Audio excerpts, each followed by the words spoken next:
Welcome, everybody, to another episode of Pixels Politics. I'm your host, Dougie. This is my co host, Bray, and we have a very special guest tonight. Returning ex co host, Blackheart, from, leaving us quite a while ago. Anyone who's seen our early episodes will recognize him, you'll know him, and he is back to help us break down the events there in Venezuela and some other geopolitical events, including Iran, and some fun commentary. So, welcome back to the show. How do you like our new logo? It's looking great. It's You know, good, huh? I definitely miss the nostalgia of the old one, but the new one looks pretty fire, not gonna lie. Thank you, thank you. And how have you been since your absent, your leave? Oh man, I have been so busy. The military has definitely kept me gainfully employed. So trust me, Americans, your tax dollars are being put to good use when it comes to my salary. So I'm working a lot of overtime, a lot of 13-hour days. Mm. That it? I didn't realize you were working part time. Very funny. But no, it's been good. Just doing my thing. But glad to see things have been going well here, and excited to be back. Good. And what do you remember? What rank you were before you left? Yeah, I was a lieutenant, and I still technically am, although I will be putting on my next rank here, which is lieutenant commander, by the end of this year. Nice. Congratulations. Thank you. If his name was Whiteheart, he wouldn't have left us. I don't know about that one. All right, well, let's get into the good stuff. All right, Maduro and Venezuela. Let's start there. Operationally, I know there's only so much we can talk about, but geopolitically, why don't you explain kind of what was the starter for this? The cause and maybe some of the history, if you can. Yeah, sure. I mean, there's a lot of history that goes into it, like painting broad strokes, right? Like Venezuela and the US were pretty close, especially in the like post World War II era, kind of through the 60s and 70s. And then, there was a while there where like Venezuela was like one of the hottest economies in the Western Hemisphere. And then they got into a bit of a downslide, which happened like right before they got into democratic socialism.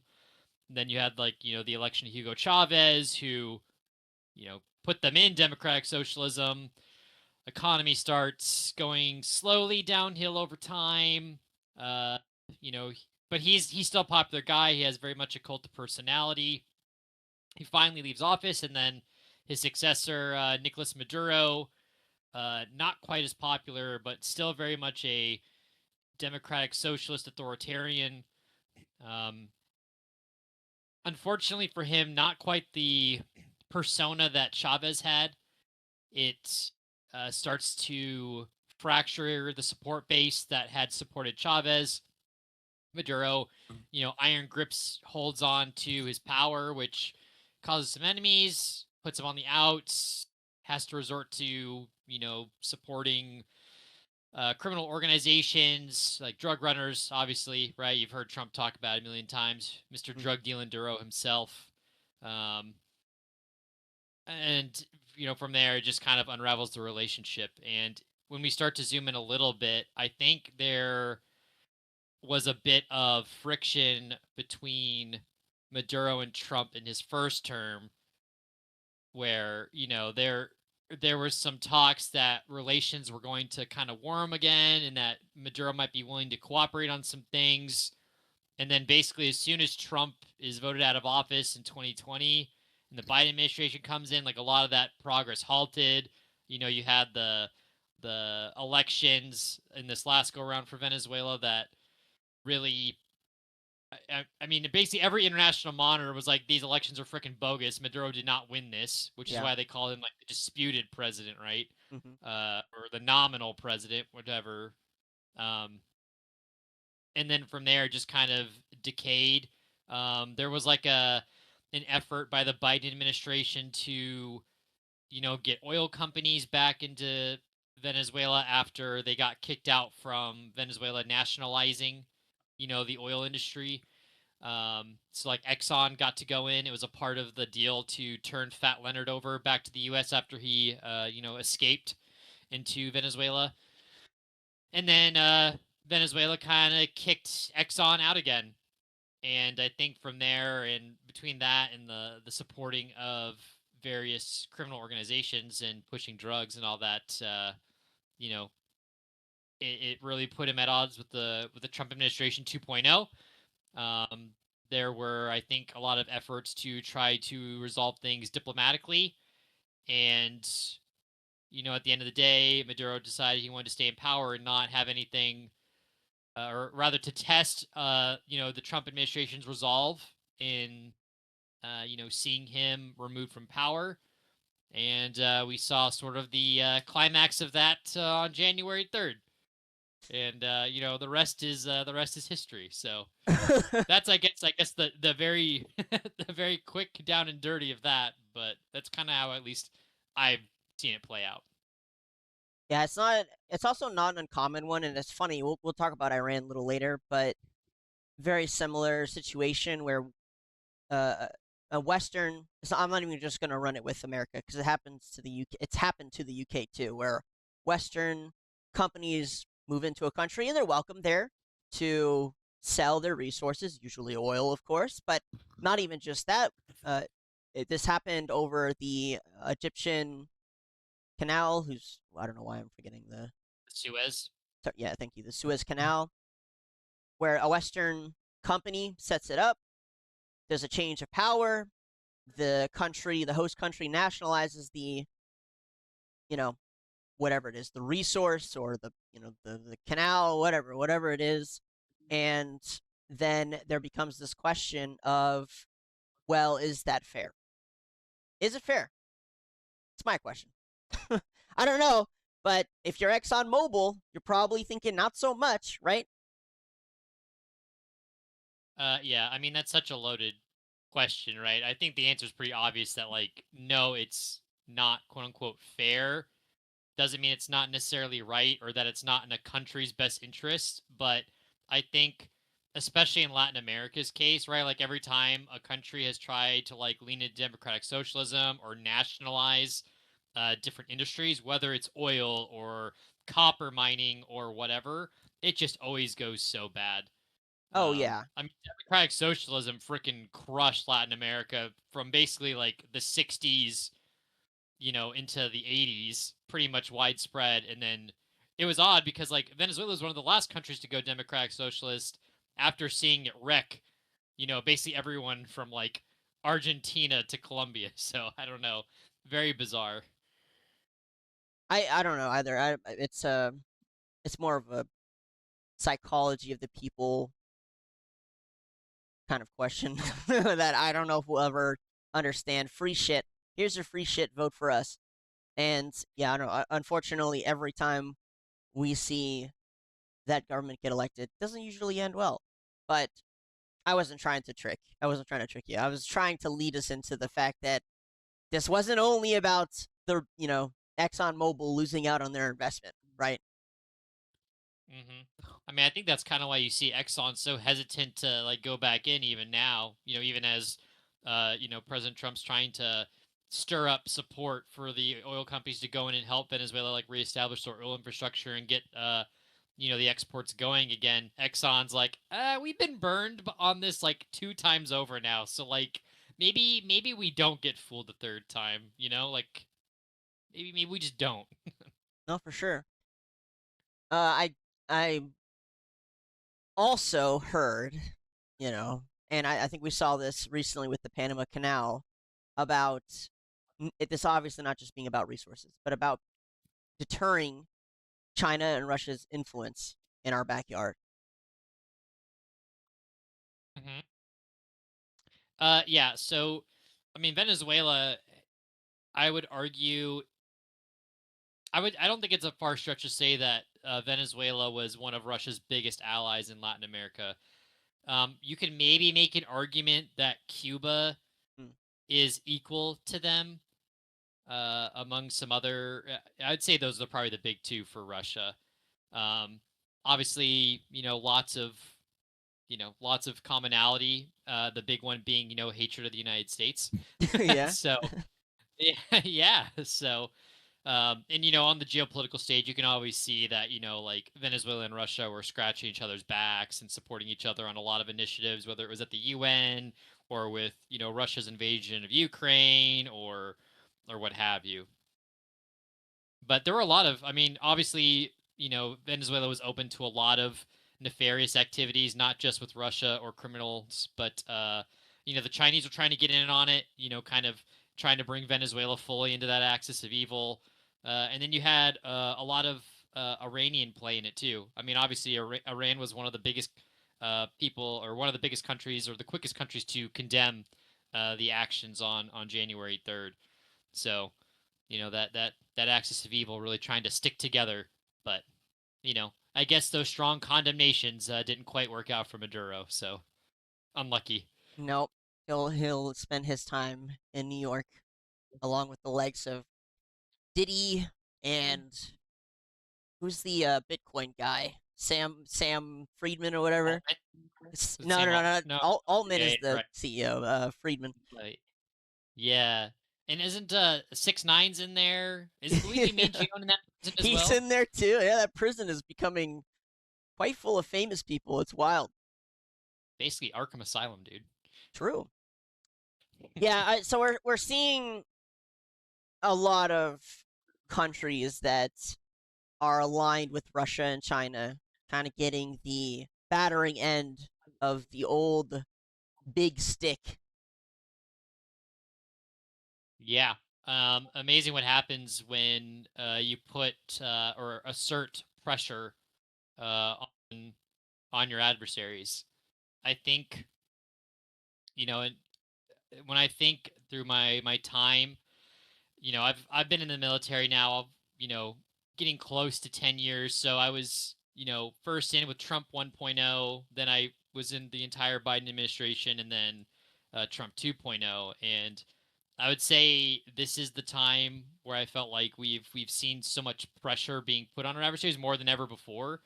And honestly, I don't think they're used to it. They're used to us being pretty passive, with things like pretty chill, or just kind of being like, this doesn't really matter, or not knowing how to react in some cases.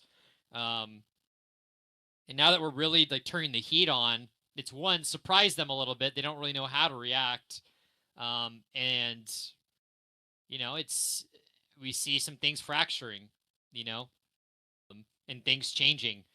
Obviously the tone between the United States and Venezuela is a lot different within like basically just a week of removing Maduro from power, right? Um, the new vice president has been or had much softer rhetoric. She's had phone calls with President Trump, or at least one phone call with President Trump. Um, they're talking about. I think they put out in the news the other day that we're returning like one of the tankers we seized to them. Mm. So there are signs that that relationship is already quickly warming up, or at least defrosting from literally you know uh, Decades now. capturing their wanted nominal president just 10 days ago. It's a kind of a crazy turnaround, honestly. Yeah, so what's the big kind of social topic is the reaction on the ground, and I know it's been or I've seen mixed reports. As far as I can truly tell, it's been mostly positive because the type of leader Maduro was and the type of economic situation they were going through. How's that kind of view for you? I think I've seen a lot of the same thing that you guys have, which is, that there is widespread, relief that he's been removed, but there is probably a bit of unease of what the future for Venezuela holds. Because, hey, guess what? This vice president was also a part of that kind of bogus election, right? She's not the vice president; she's the nominal vice president.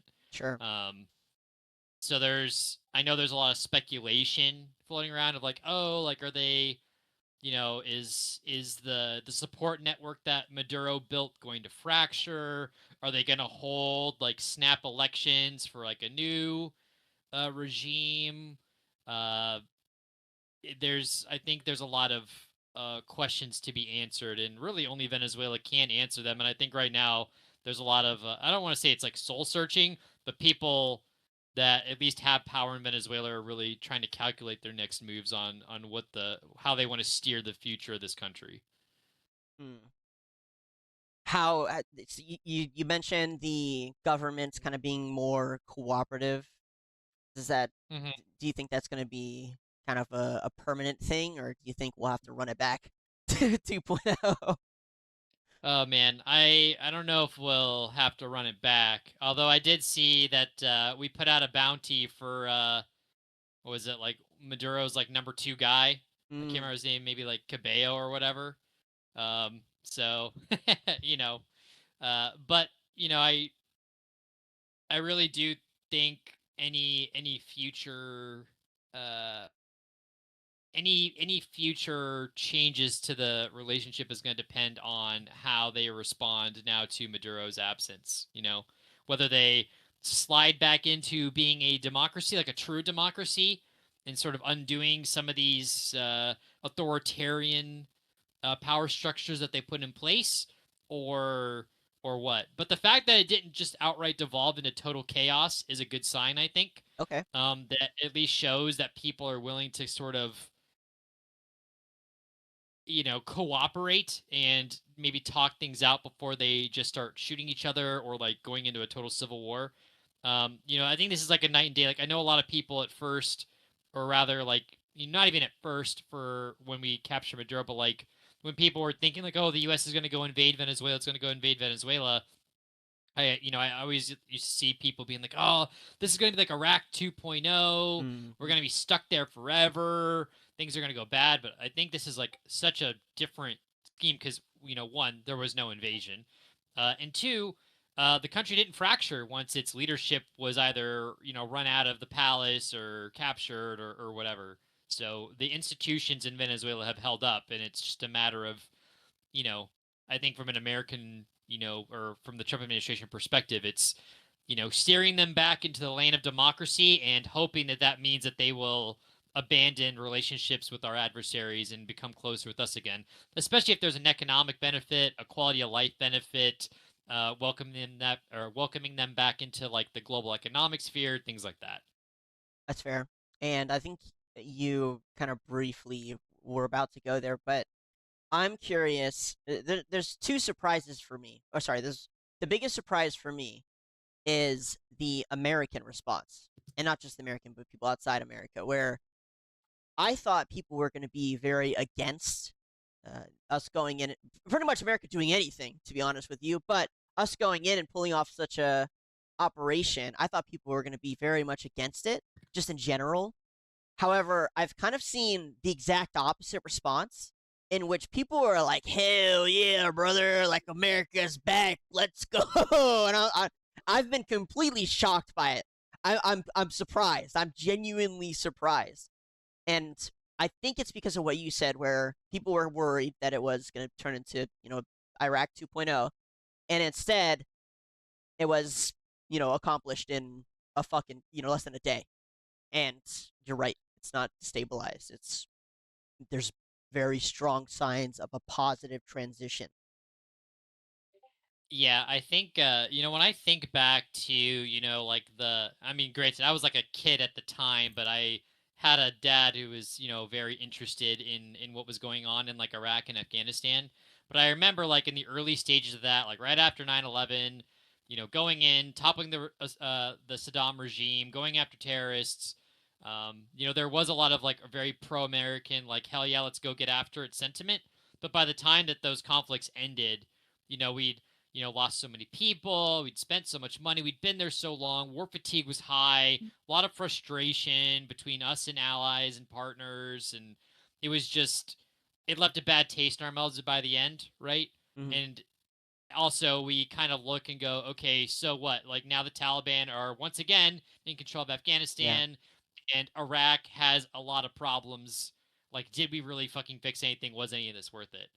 I think that the way this went down uh, was what a lot of people wish Iraq and Afghanistan had been. Mm. Like nabbing the guy or the people that we wanted, and securing a better situation for ourselves with, again, 0 Americans lost. Like that's like the ideal dream scenario. And even more than that, um, like this type of operation is partially what I think like when you're like a Vladimir Putin and you see this go down, you're like, damn, I wish this is how Ukraine had gone, because 4 years later and however many lives lost on both sides and all the frustration that's come with it, like they're still like arguably not close to their strategic objective there. So this went about as flawlessly as one could hope, and you want to see that from the quote unquote number one military in the world. You know, so Yeah. I think that's why so many people have gotten behind it. I mean, there are obviously critics of it. You know as well as I do that there are people who are like, "Oh, this is a breach of international law, or you shouldn't go nabbing other people's leaders, even if they aren't really elected, whatever." But you know, eh, difference of opinion, I guess. We're America, baby. We're America. We do what we want. What's the sentiment? I mean, if you can talk about it, but the sentiment amongst the other people in the military that you work with, is it kind of hell yeah? Is this like over time? Have you seen kind of more morale increase because we're a little more aggressive and that it's more successful? Yeah, I would say not just with Venezuela, but thinking back to like last summer with the strikes on Iran. Mm-hmm. I'd say like basically ever since then, like at the start of the whole like Israel Iran thing and then our involvement with it, there was a lot of like trepidation of like, oh man, like is this going to be World War III? Like, you know, is this going to be like another quagmire? Are we going back to like the sandbox again? Um, but ever since then, like, that strike was basically like a one and done, kind of just like this operation was. Between that and this, I'd say the morale within the military has been pretty good. People, I think, get behind the mission. They're excited to make a difference, to see that leadership understands that, we can't make the same mistakes we've made before. We can't get involved in these long term things. And honestly, I don't think President Trump wants that sort of thing to happen. Like if we can do something quick, he wants to do it quick. He doesn't want to just get us into another forever war. So I think that's kind of appealed to a lot of people. And then of course, to the victor go the spoils. And in Mm. this case, one of the spoils is morale.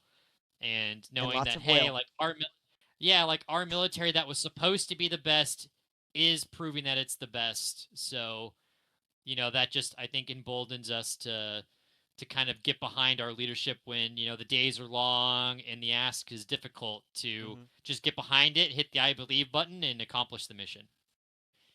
Yeah. And from an American perspective, as a civilian, it is morale. I think amongst all Americans is a lot higher for it too, because just from the perspective of someone who pays attention a little more to the voices of the world, I'd say there's a lot of hatred towards the U.S. and there's a lot of poking, and I think the general sentiment for Americans is like, if we're gonna spend over $1 trillion on a military every year, it should be the best tool that we have.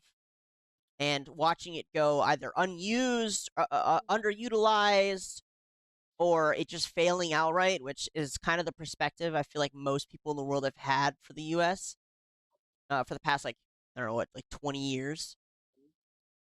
It's a huge change. I think it's a huge change, and we're seeing it. I see it all the time now. I see every influencer, every podcaster is just like, hell yeah. Again, completely against what I thought would happen, but almost every single person on any screen is like, that's awesome. Fuck yeah, do more of that. Even influencers from outside the US. It's like the US is back. This is it. Um Yeah, Yeah, Love that and for us. yeah, it's good to know that our money's being put to good use, that our people are highly trained and capable, that we're, just as strong as we've ever been. But I will say, I think one of the things that's been interesting has been the Trump administration's very like when we look like when we go through like officer training, right? Like we study like a lot of these like old like great like generals or thinkers, right? Like we study like the Sun Tzu's, the Clausewitz, the all those types of folks.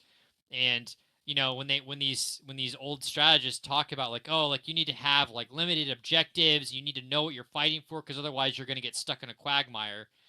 I think America got stuck in a lot of quagmires, basically from like the 70s to like, obviously like the 2010s, 2015, 2016, Yeah. 2020.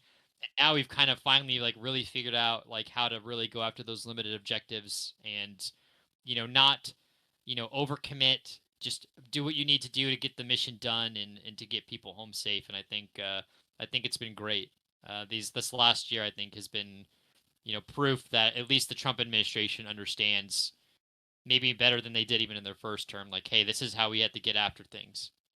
Sure, and And it's not a military thing, right? They don't just use the military for this sort of stuff. Like, I think the Trump administration, kind of low key, has really emboldened the State Department to really get after some of this stuff too. I mean, they've been kind of like reigniting old partnerships, and I know there's like a lot of rhetoric around the friction of like something like let's say Greenland, yeah.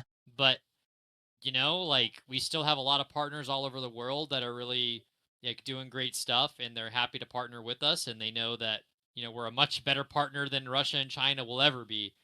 And I think seeing that and then being able to resolve, right, like it's not like, hey, we're just going to go into this forever war in Venezuela. It's like, hey, like now that we got like the main obstacle out of the way, like okay, now let's start to like work the relationship back and like see if we can to make things better. So i Mm. think i think that's a really a good approach.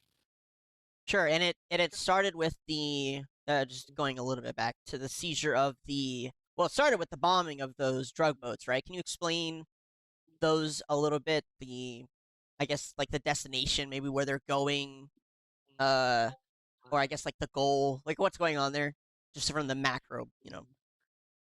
Yeah, I can't talk too much about it, but That's fair. obviously, like you've seen SecWar or President Trump talk about it, but basically, you know, we we've known for a while that there's been a lot of flow of illicit drugs, from various like sea and land routes, and there was always a thought of like, well, like when I think back to like the war on drugs, right, like the old war on drugs, like in the 80s and 90s, right? Like we were going to places like Colombia, we were like burning fields, we were blowing up factories, we were, going after people like Escobar and things like that. Um, Whereas the Trump administration this time, as I think maybe rightly identified, like, okay, like there was a lot of like anti-American sentiment that was bred from us like going in and like burning fields because like that looks really aggressive. It looks it looks pretty bad. But maybe blowing up a drug in the or drug boat in the water, maybe a little less inflammatory. There's not Sure. going to be a 5-year-old that sees his neighbors home getting burnt because it's growing cocaine in the backyard. Yeah. Uh, so It's pretty this hard. It's hard to spin a guy throwing cocaine over the side of his little rowboat with 4 engines as guys, look at this innocent dude that the US is bombing. Oh. yeah, he was just an innocent farmer trying to make a living. It's like, no, these guys are like actual gang members who are doing bad things, and there's a lot of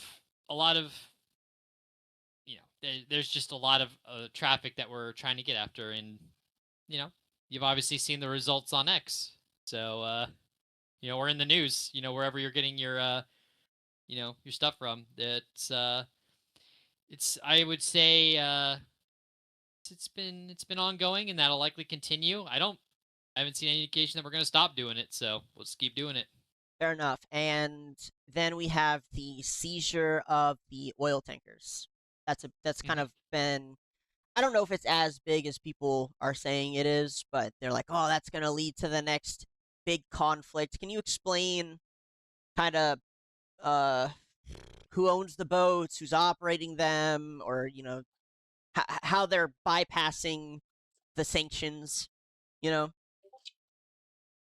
Uh, the obvious. yeah. I mean, basically, I mean, they're so to your question, like who owns them? It always varies, right? Like some of Yeah. them are owned by companies. Some of them are what are called like stateless, where like they don't have like a flag or like a country associated to them, right?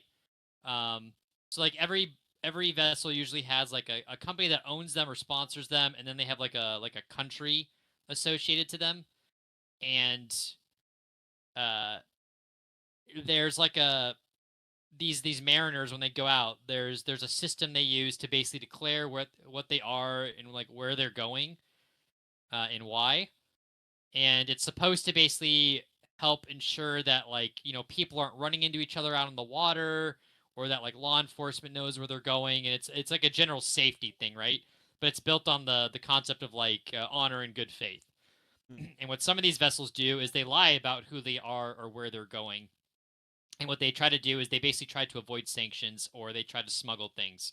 So that's like how like weapons get smuggled from different countries, or how sanctions get avoided with like oil, right? Like Venezuela is a sanctioned country, so like these tankers that have been seized recently, are doing some sort of illicit activity, whether on behalf of the Venezuelan government or some other like sanctioned company. Like I'm trying to remember like the acronym for Venezuela's oil company. I think it's like PDVSA or something like that.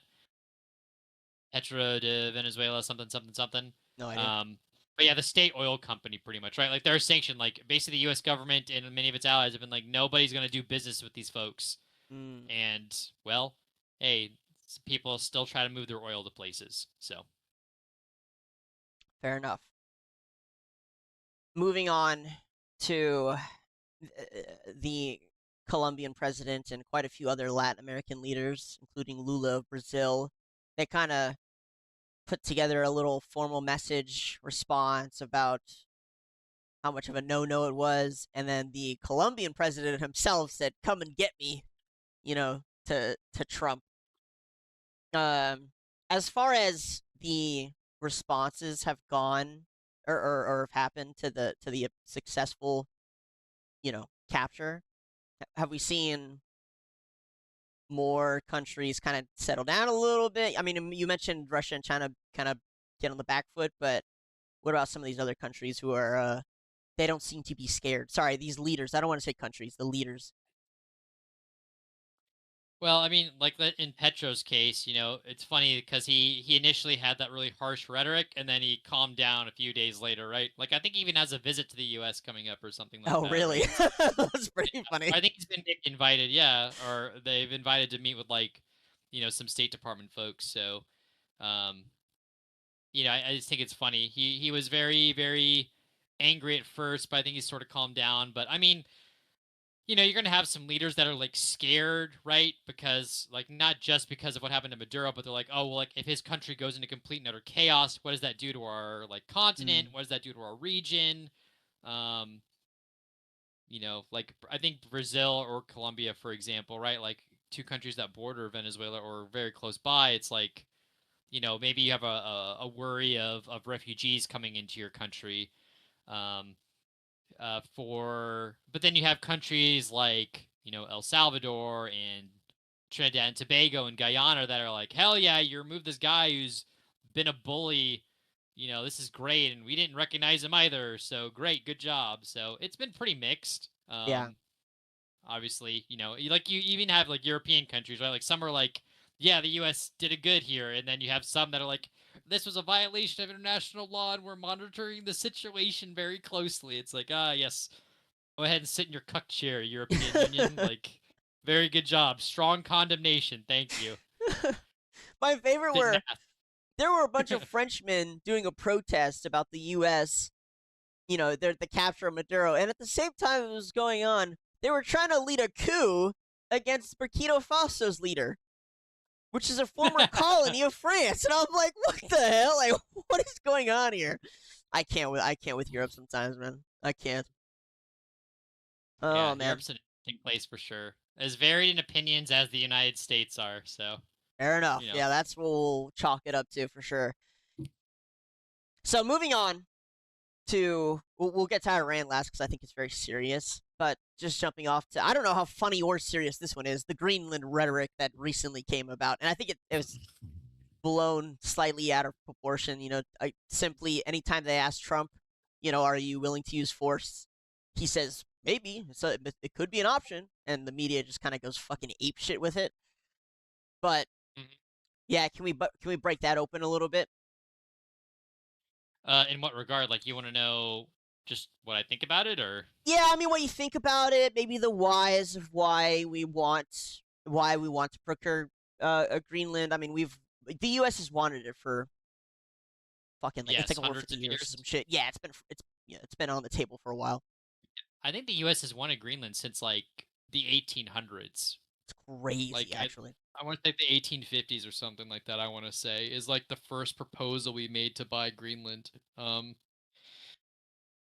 You know, obviously, like every power, every country that has any semblance of power or money or prestige wants more land, right? Because if nothing else, looking at a map and seeing your borders expand gets a little dopamine hit for some folks. You know what I mean? Yeah, yeah, yeah. It gets, yeah. If you've ever played a map game, you know exactly what I'm talking about. Um, but I think kind of expanding further, obviously, there's a lot of reasons that the Trump administration could be prioritizing Greenland. Obviously, they've talked about like, oh, it's critical to national security. There's Can arguably a you lot of can you talk natural about resources there. that a little bit? The national security. Are you allowed to expand on what that might entail? Uh, I can just say that it's just like trying to think of the way to phrase it. Yeah. Um, I think there's been an increased emphasis of Russia and China on the Arctic and playing that into like when they are game playing like how can we defeat the United States? The Arctic is a big thing for the United States, and the United States at present does not have a good position to get into the Arctic. You know, the Mm. closest thing we have is Alaska, and I think there are some feasibility problems with either like putting new bases or whatever up there to get into what adversaries want to do. But Greenland, if you've looked on a map and you look at it, a globe from the top, right? Like Greenland's like right up there. It would be like a perfect place for that to, do something up there ourselves or to protect from something. There's a lot of shipping routes that go around there. Um, it faces Russia. It's another, kind of like just getting close or, keep your enemies close type Yeah, of thing. You know what I mean? yeah. Um, So there's a lot at play with that, but I think that's kind of what the Trump administration. I think that it's a multifaceted thing. I don't think there's any one particular aspect of this that is important, but it's just a general like this is an important thing for us. Yeah, I mean, I've seen Is a what lot the of Trump emphasis administration. on the minerals too, and the natural resources there, on top of Yeah, the massive amount of naval activity from Russia and China just around the Greenland in general. yeah. I think another facet of it is that you know I remember kind of reading like even when I was back in college. So like for context, my concentration when I was in college when I was studying international relations was on NATO, Oh, and I remember there being a lot of stuff at the time about how like oh like different NATO countries are gonna like prioritize different things, and there was like a few countries that were gonna like focus on the Arctic. That was gonna be their thing. Like they were gonna make icebreaker ships, and they were gonna do expeditions, and they were gonna stop Russia's advance into the Arctic, right? And guess hmm what? Those fucking countries haven't done shit with that. You know what I mean? yeah, Uh, yeah. I mean, that's a nope. common theme It's a here. common problem. Hmm. Yes, exactly. And I think, after like a decade plus of that, the US might just be like, well, time to go do it ourselves if nobody else is going to do it. Yeah, we just commissioned a bunch of icebreakers with maybe one of the Nordic countries. I can't remember which, but it's that what you just said last has I think is very clearly what's going on. I've been trying to explain this to some people, but this was your job, and I'm looking at Europe here when I say this specifically, Germany, France, and the UK. Your job was to defend the eastern flank. We're seeing that fail, and obviously a bunch of other countries in NATO are failing at their job too. And you're seeing the US be like, okay, we need to massively pick up the slack here, and we need to do it quickly. And unfortunately, that Greenland is on the table because of that. No. A little bit, yeah. I could definitely see that being a play. I don't know. There's also an argument to be made that this whole talk about Greenland is just bluster. Like maybe there's some ulterior motive, like trying to get some other deal, Mm. whether it be economic or something. I don't know, but just if we're taking what is being said or just evaluating Greenland in and of itself, at least it's feasible that it would be a priority for the Trump administration, I think. Do you think the EU is taking it seriously? I don't know if I mean, again, the EU is like a bajillion countries. I think some Sure. countries in the EU are taking it seriously. I do. I would imagine that if they felt that, I don't know.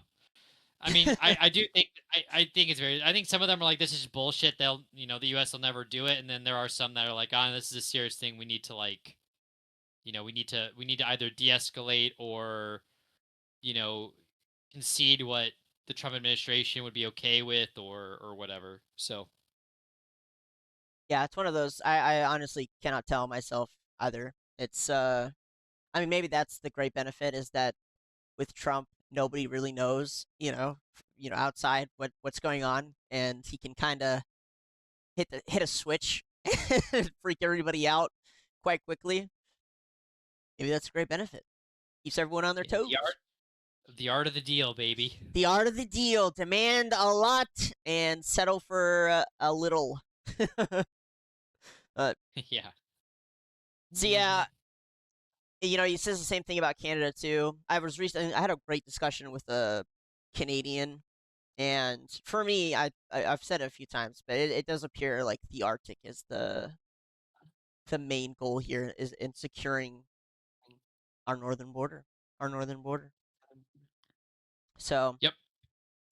all right, we are gonna hop over to probably the most controversial topic. It is Iran. Braden, can you pull up some Iranian footage? Yeah. Thanks, Jamie. Thanks. All right. All right, yeah. So this is as of just a few hours ago. This is going to be a complicated one, I guess. I think it's quite simple, but the Iranians are still protesting. Do you know much about it?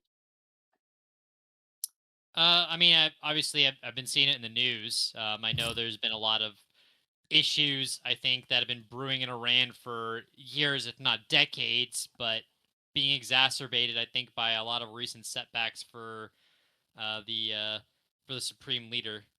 Supreme leader Ayatollah Khamenei. Khomeini. Khamenei. Sorry, I keep confusing him with somebody else. It's pretty funny, but yeah. So I'm seeing, guys. Iran is a fucking black hole when it comes to media. I sometimes even worse than North Korea, just because what you do get is propaganda from both sides, and it becomes quite hard to tell what's entirely going on. So that big crowd there, I saw get posted by two different accounts.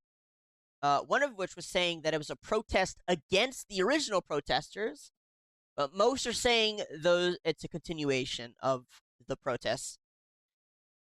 And yeah, I mean, we're what do you think? Do you think this is going to amount to anything? You think it's just noise, a repeat of noise that we kind of see once a year coming from them, or Just looks like another day in Minneapolis. not Minneapolis? No, no, no, no, no, no. Braden, what do you think? honestly, I just want to see people blow up and get shot. Well, there's plenty of that going on there. Nope, not enough, Doug. In fact, I'm disappointed. I thought there was going to be more. You want to know what I've seen? Jack shit and fuck all. I haven't seen a single person blow up. I thought this was supposed to be Iran. Where's the people in the fucking turbans going around, yelling and screaming and then blowing up all of a sudden? I watched The Hurt Locker, Doug. Don't pretend like you didn't either. I haven't Where is seen it? that movie, actually. See, that's part of the problem now. People don't know what they're capable of. And you can't pretend like it's not the case, right? Like, they're walking around, they have the bombs in their jackets. You know they do. You know it. They just don't want to. They're edging us, Doug. They're edging us. The surprising part, I have to be careful again, just because of the mixed reports. We're seeing a minimum reported 500 people have been killed by the Iranian government. Minimum. Now we're seeing reports as high as 20,000. I can't confirm or deny either of those for you guys. I have no idea. But what we do see is a lot of people on the streets protesting. Mm-hmm. I guess my question for you is, as a person in the military who's been there for quite a bit, you also, have kind of paid a little more attention probably than most our age to the Iraq Desert Storm shit. Would you support? Do you think another intervention, another invasion would be beneficial? Do you think we should just? And I'm only asking this because Trump himself said we would. That's the only reason I'm asking this. What does that look like from the military standpoint? This is probably our crux, right? This is our. Going back to our biggest weakness here. Yeah, well, I will say, so again, everything I've said here has been my opinion and not the opinion of the U.S. government, military, Navy, etc. But me, Lieutenant Blackheart, man, I think getting involved in these sort of protests and civil unrest in other countries gets real messy. You gotta be very careful with it. Like, it's one thing to, like, nab a dictator who is like killing your citizens, right, by like pushing drugs or doing other like really shitty things. It's another to get involved in this, especially when it's in your hemisphere, but then to get involved in this sort of thing. Iran is a much different problem or situation than Venezuela, and unlike like the first or like the strike last summer or the capture of Maduro, I don't see getting involved in this as a quick thing. Like this would almost certainly be like an involved affair. And man, I don't know. Iran and Iraq not too far away from each other. They're like one letter apart. Very similar Round in three. that regard. Round three. Round three. Fuck. Yeah. Like It's tough. I don't know. It's tough because like on the Real one tough. hand, like obviously their supreme leader and their government are very anti-American. They have done a lot of crappy things. They will continue to do crappy things into the future, and now they're killing people who were trying to unseat them. And I don't know, like there's no guarantee that involving will succeed in toppling that regime. And it just, I don't know, like I think it really depends on what the Iranian regime does as to whether or not we will get involved. Like, I think if things stay like at the level they are right now or simmers down, obviously the US won't get involved. But like if they like start en masse like rolling tanks like a Tiananmen Square type of situation, like I think that's I think when Trump would want to or feel inclined to get involved. But they haven't started doing that yet, so I don't know if that will happen. And if it does, like, I mean, if it's at the point where we're gonna start getting involved, like I would imagine, like it's gonna be like a fight, I gotcha. No, that was good insight. It feels like somebody should get involved. It also feels like it shouldn't be us this time. However, for those poor Iranian people, I don't see anyone else who can, you know, who'd even be willing if they could touch it. You know what I'm saying? Mm-hmm. So Yeah, yeah. Yeah. No, I get what you're saying. I just, this whole situation's like super fascinating. Like obviously Iran has had its share of problems over the years, but like I feel like, especially within the last like 2 years, they've had like so many major setbacks that like this sort of regime that seemed untoppable is now like really teetering and really like in addition to like the social issues and all that. I mean, they've had social issues for like a long time. That's not a new thing. But then you have like really big military setback with not just one but two hated rivals, the U.S. and Israel, and uh, then now their currency is just absolutely collapsing. You know, it's just a recipe for this to continue. I don't see how they really restore order without resorting to violence at this point. Like their economy's not going to just magically recover. I don't think it can. I think it's going to just I mean their currency is just totally devalued. It's like worth nothing. Like literally nothing. yeah, we just saw Like that it's literally worth zero. There's no, which means that no, it cannot be transmuted to any other currency outside their own. They just have it. It's hyperinflated. It's worth dirt. It's worth nothing.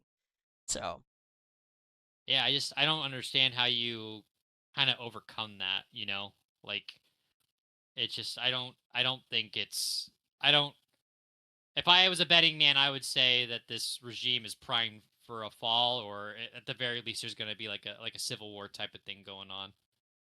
That's yeah, just what I'm do you think thinking. there's enough? Well, when you say civil war, do you mean people against the government, or do you mean people against people? I would say it'd be more of like a people against the government. Um, yeah, I would say people against the government. Maybe you even have fractions of the military that break away. I don't know.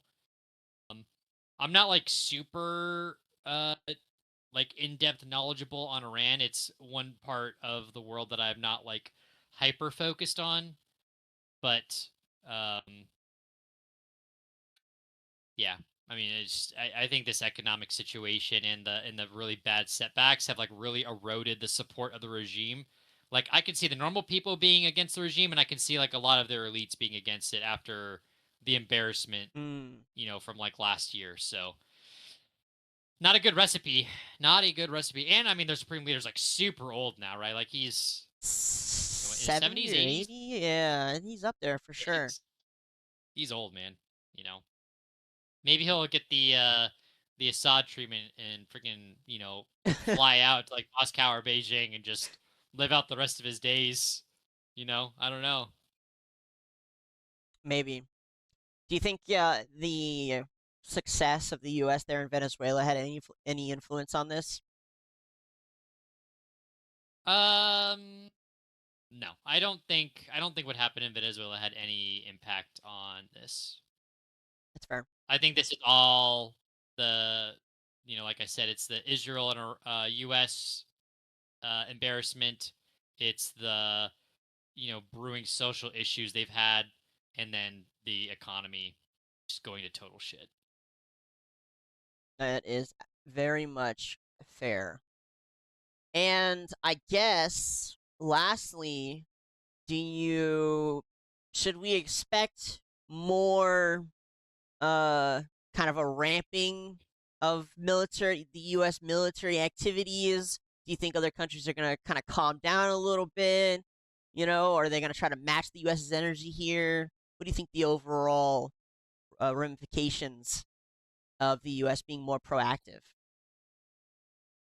I think over time we'll see our adversaries adjust, whether that means more aggressive or more de-escalation options. I would say, like from I mean, so the Russians, right? So from a Mm, Russian perspective, I I don't think this changes their Ukraine calculus, right? I mean, they've been in a war there for 4 years Yeah. now, but losing like one of your closest allies in Maduro, that's got to sting. If Iran ends up falling, that's like another member of the axis of evil down. It's that could just be like a really weird situation. Do they really play But that large of a role as far as like allies go for them?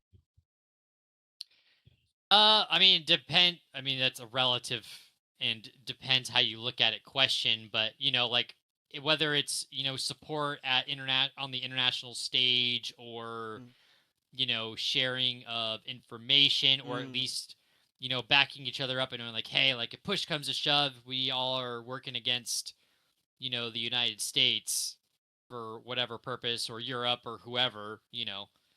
I think having those sort of allies. Especially because they were all BRICS partners, um, hoping to like create a shared currency and do all this other like closer integration stuff like the U.S. and its allies do. Didn't quite materialize for them in time before some of them started biting the dust, just because authoritarian regimes don't usually last too long. Kind of crazy. At Hang least in not there, without big violence. doggy. Hang in there, El Yeah. Salvadorian leader. We hang in there, buddy. Oh boy. Yeah. So I don't know. Like I don't think I see like if I'm a betting man, I would say that it's probably going to be a chill. Like I think once we get through this Iran situation, I actually think the Ukraine issue will get settled within a year or two, Oh wow. and then Okay. things will be calm for a while, Mm. relatively. Um, yeah, I mean China's always that sort of like long game, thinking about things, but Yeah. Can you you know, expand on China a little bit, or is that probably no go? I mean, in a general sense, I can obviously just talking about what I know about them from studying them for so long, in school and after. But China's always been a country ever since their founding that's very much a this is not a sprint, it's a marathon type of situation, Mm. and they will only really try to pick fights if they know they can win. And I think seeing the U.S. display a lot of strength and a willingness to uh, you know, put the money where the mouth is, Yeah. flex why we don't have universal health care, that sort of thing.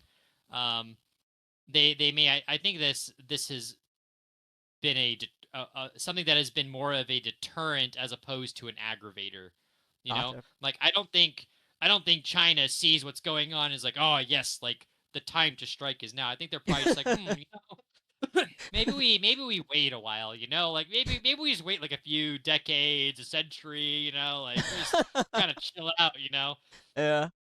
keep trading. I mean, as long as they're making money and they're, people are getting what they want, they'll be fine. So, Fair enough. but yeah, I think my prediction is that after the Iran stuff settles, things are gonna calm down and be a lot more peaceful. So, That's good. And then I keep remembering forgetting to ask you. There is a senator or congressman who is openly telling soldiers in the U.S. military to defy Trump's orders. Is it like? Can we talk about that at all? oh, you're talking about that video that's like, oh, don't you have to refuse unlawful orders or whatever. Yeah. Yeah, my take on that is, yeah, no fucking shit, Sherlock. We all know that. Your video's cringe. Thanks. Okay, it's great. It's fantastic. Um, Yeah. That yeah. was that was a fucking dumb video. They should have never made that guy in particular should know better. Because I want to say that he was like an intel person before Mm. becoming a senator, and it's like, yeah, dude, no fucking shit. Like, guess what? Like every major command has a fucking legal like advocate or like like a what do they call them, like the Navy calls them like the JAGs, right? But the Mm. other branches have their own version, right? Like basically their staff judge advocate who is like a trained lawyer who interprets things like law of armed conflict, and like U.S. statutes and things like that to tell us what we can and can't do. And hey, guess what? No commander in their right fucking mind is ever going to approve anything that is deemed unlawful by their judge advocate. Okay, I didn't know So, that like, about the process. yeah, no, legal is like a very well and involved thing. Like, there's never a moment where like someone's gonna be like, oh, like if we could get away with this, like, the lawyers, because hey, guess what? Like in Intel, I like to say this to like the people I work with, like, I will never be fired for being a bad at my job, but I will get fired and thrown in prison for breaking the law, and everyone fucking knows that. So like, hey, don't break the law. Yeah, no shit, dude. Thanks. Cool. Gotcha. That's pretty funny. Yeah, that was dumb. It was cringe, and I would say that most of the people I work with have felt the same. They were just like, "What the fuck was that?" There's like, "That was so stupid." Like, yeah, duh. uh, anything from you, Bray? Any questions, thoughts, comments? Good. What were we talking about? Gotcha. I'm remembering some more questions I want to ask you. The biggest one is the differences between Trump 1.0, Biden administration, and I'm not baiting you to bash on any of them, but just the differences, and the current Trump administration. Yeah. So I'll kind of break it down like this. So the difference in general between uh Trump and Biden is that, obviously Trump's like big slogan is like America first, right? Um, he's very much a, if this is going to benefit America, I want to do it, even if some of our allies may be less than thrilled with it, Hmm. as long as the juice is worth the squeeze.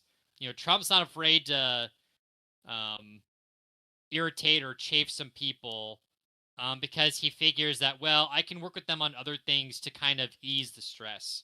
I would say the Biden administration was much more like, we don't want to do anything that might offend, one of our allies, because they're our allies. Like, we need to like work with them and like keep them happy and, find common ground and all this other stuff. So it was a very conflict avoidant administration, I Hmm. would say. Trump's administration, I think, I don't want to say they embrace conflict, but they aren't afraid of tensions with allies because their belief is that they can smooth things over. Does that make sense? That does make sense. Yeah. Like, he's not afraid of like telling NATO like, hey, I'm going to leave if you don't pay your fair share, because he thinks, one, he can get them to agree to do their fair share, and like he'll do this, that, or the other thing to kind of make it seem like it's worthwhile for them. um Whereas the Biden administration would have been like, oh, pay whatever you feel like. Like, enough is enough, it's all good. As long as we're all standing together united, that's what really matters. It's not the money that you put in, it's the standing up for freedom and democracy and all that good stuff. Now, the difference between Trump 1.0 and 2.0, I would say that the Trump administration, the second go around, was a lot more prepared and a lot more focused in what their objectives were, I think.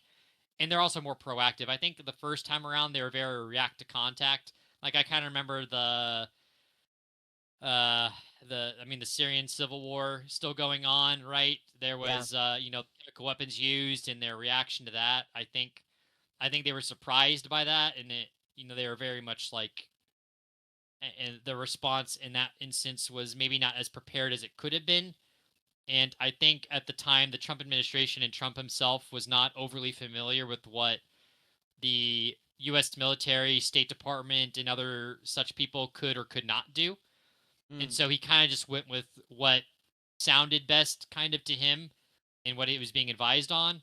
Whereas the second go around, he is much more knowledgeable, and he knows, like, if someone is telling him that they can or can't do something and they aren't being, or like they could be genuine in it, but like he knows how to get them to realize, like, hey, you actually can do this thing, and we need to alter our approach to get this very limited but very important objective, and we aren't going to bite off more than we can chew. We can just do this thing. Like, there's a lot more focused. They're all like very razor sharp, precise, uh, when it comes to these sort of things, right? Hmm. Like, I think if we see, like, let's take the Iran situation, right? Like last summer.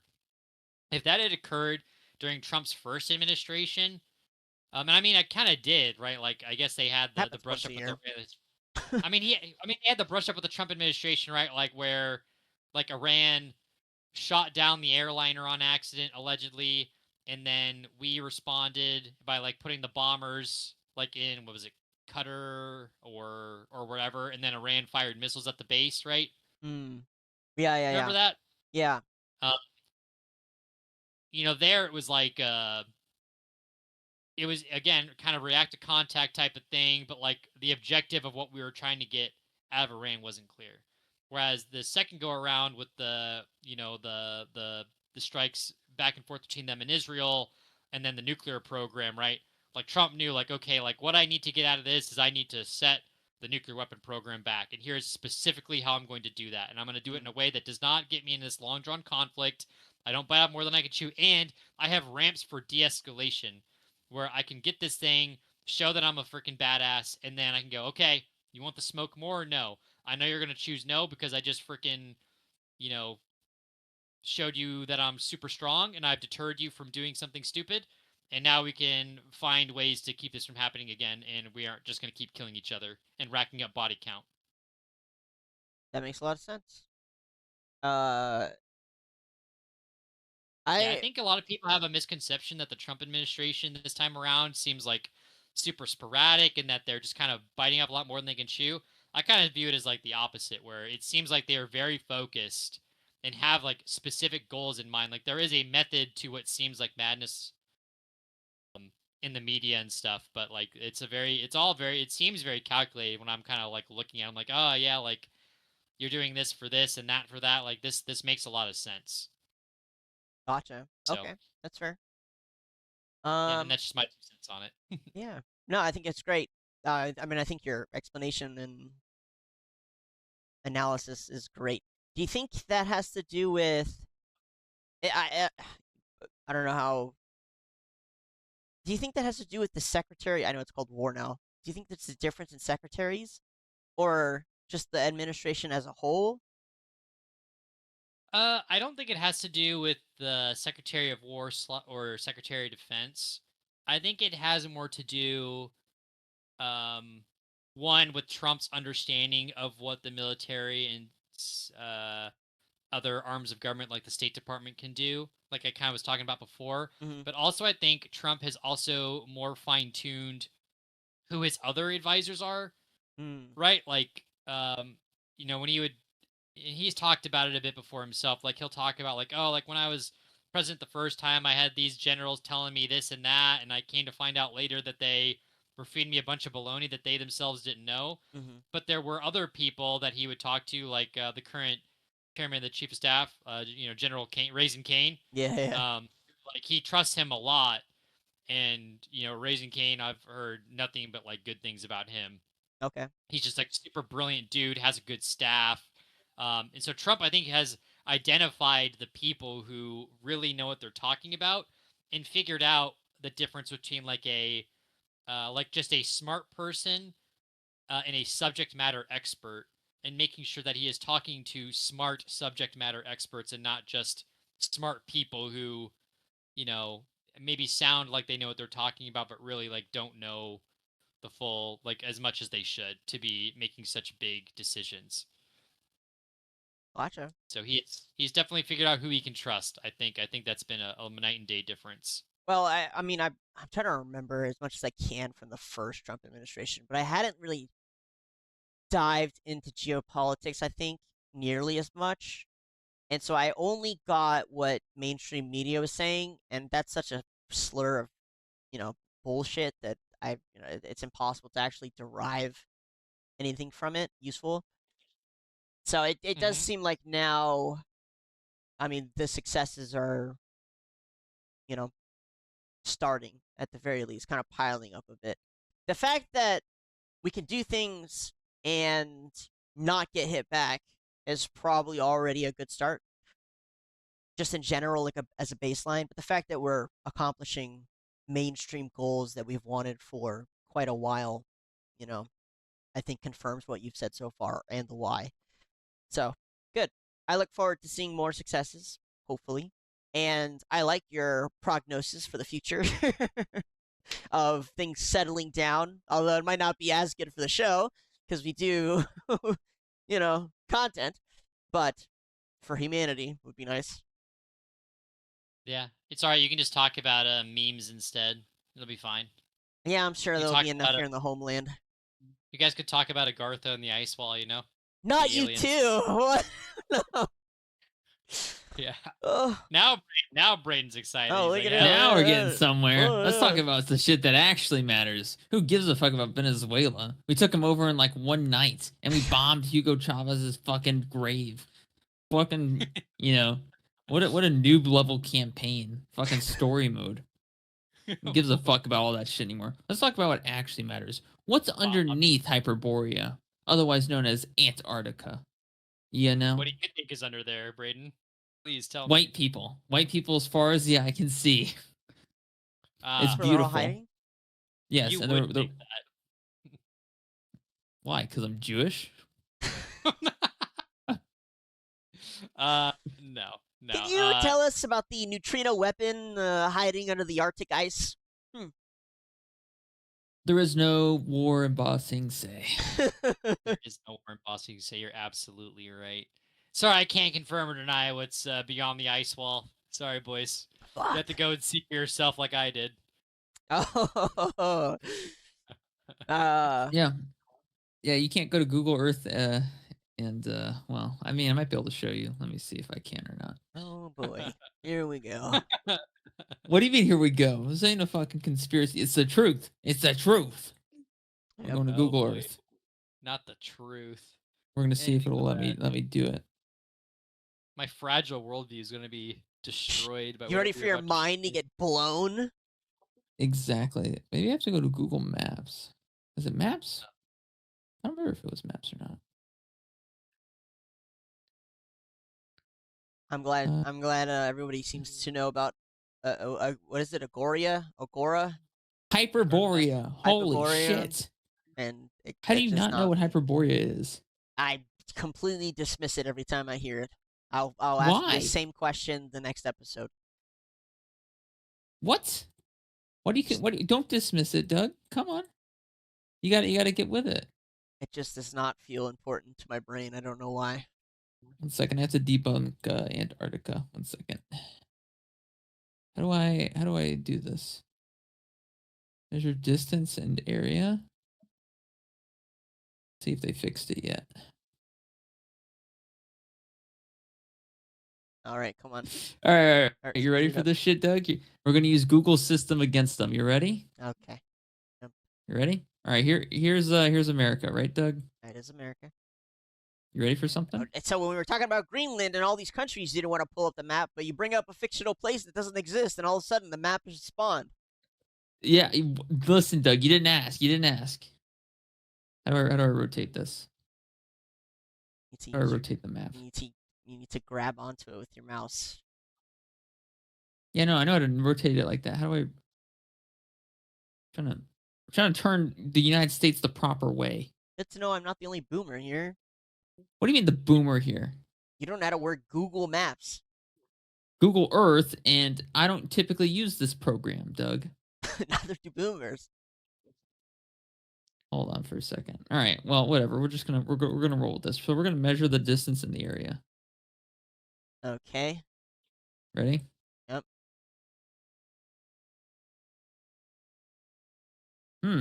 Interesting. Okay. About 29 million kilometers for the area. All right. Simple enough, right? Yep. Okay. Let's go over. Do we want to go to Greenland? Does it matter? Nah, we'll leave Greenland alone. We'll go down here. Antarctica. Everyone's favorite, right? What do you think? What do you think? What do you think the distance is going to be? How much area do you think, Doug? I have no idea. Don't know. You ready to be amazed?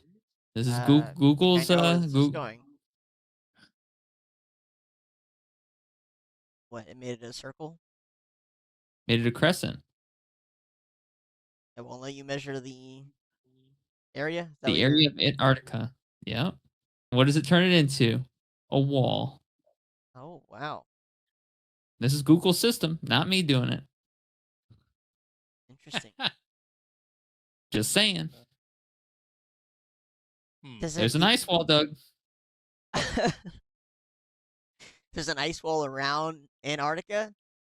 I think you all need to do No, an Antarctica is the ice Yeah. wall. It's Hyperborea. What did you say? I think you all need to do an episode where you go down to the ice wall for yourselves. If We'll get arrested and deplaned. Do some real journalism like the guy up finding all the daycares in Minnesota. Nick Shirley, yeah. Oh yeah, the Jewish plant. Yeah, thanks. What? Oh. Yeah, okay. All right, Braden. All right. Am I wrong? I mean, you're not wrong, but there still is a lot of fraud going on there. My favorite. Do you want to? I wanted to ask you. I'll ask you now. Do you want to talk about the ice thing, the ice shooting, or is that something you want to stay away from? Oh gosh, no, I don't want to talk about. Fair the ice enough. thing. We'll save it for another episode. All right, I think that's about it for us. Anything from you guys before we end here? No, just thanks for having me on, and happy to be back at least for a little, a little reunion. Good to see you both again, and You thanks abandoned again. us. You know what? I did. Okay. You know what? I did, and I would like to think that was the best for everybody because I had to fucking not die at my job, and you two get to meme even more without me. So you're welcome. You two have been kissing all night. I haven't gotten any action from either of you. I just gave You know you what, I your think- action. Yeah, you got to show us the crescent and everything. Am I wrong? Is it not insane to you guys? I mean, I'm sure there's a reason. There's a half. Oh, crescent. there's a reason. Well, do the North Pole too. I just did. Right here, North Pole. Ready? Yeah, and there's a crescent when you do it. There's a crescent I did in America too, but it wasn't a fucking crescent moon. Oh, see? but there what- it is. So what is this? What does This this is tell different. us? This is Actually, different Chris- because this is the top. This is the top of the planet, and the ice wall is down here. Oh, you don't think there's an ice wall at the top? Oh, you sad, sad fool. No, it's called the North Pole. It's basically like every other piece of land, but this It's where Santa is. it's a fucking ice wall. Listen, Mm. maybe one day we'll Their tongues will lie ice wall or against no them. ice wall, but not today. Also, Iran's doomed. Venezuela's doomed. Cuba's probably doomed. Yeah. Yeah, they're communists. So Israel wins they've been again, doomed ever as since. usual. Uh, All When right. are we going to it's, start talking about the real things that are actually okay. impacting the world right now? Uh-huh. oh boy. Oh boy. Like, All right. like when are we going to start talking about the Illuminati? Right? Like we keep ignoring these guys. We sit here to talk about Venezuela as You if do it the next- matters. As if guys- Maduro wasn't a CIA plant from the very beginning. I don't think Blackheart is an expert on the Illuminati. Are you? You have information for us about the Illuminati? I cannot confirm or deny. So Oh, I think you okay. guys talk about that next episode. How about that? Gotcha. Yeah, we're gonna go to an Eyes Wide Shut party, a fucking masquerade, a bunch of underage kids, Epstein's body being used as the cylinder for transport. All right. Well, thank you again for coming on and giving us the knowledge and your insights and your sharing your political beliefs.